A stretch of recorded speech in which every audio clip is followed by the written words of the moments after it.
دا وګورئ افغانانو دلته دا د برازیل یو ډېر غټ مارکیټ ده چې دننه پکې هر څه دا وګوره دلته د تازه میوه‌جات دي نو واخواته هر څه پکې شته دومره ډېر غټ سوپر سټور ده او دا وګورئ دا څه شی ده امونه پکې شته اناناس دي ته یو تشریح کوه نو بس دا ویډیو بیا دا یوټیوب ته اپلوډ کوم ښه کوفره ام هندواړه خربوزه خټکی مخې ته لاړ شه یو تشریح کوه بیا یوټیوب ته اپلوډ کوم څه ورته وایي هغه انډیا کې چې دي دا ناریل ناریل دي یعنې دلته ټول هغه تازه میوه‌جات دي که نه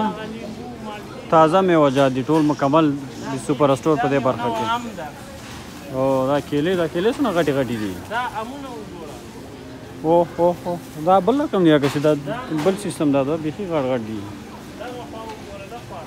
کیلې وګوره دا بیخي غټې غټې مڼې وګوره دا ناک وګوره دا مڼې دي دا ناک هغه بل رقم مڼې دي دا وګوره یعنې بیخي سوپر سټور ده چې د سوپر سټور ده دننه چې په دې کې هر څه شته کارفور سپین امرود دا دا څه رقم امرود دي دا سپین امرود دي دا مالټې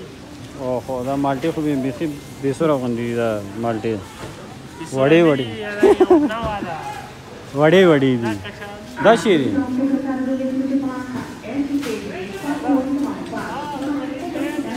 زردک ورس شاخه تازه میوه‌جات دي دا خو بیخي بېسوره بیخي واړه دي دا مکمل هغه سوپر سټور دی نو چې موږ دې برخې ته راغلو برخه موږ ویډیو نه ده کړې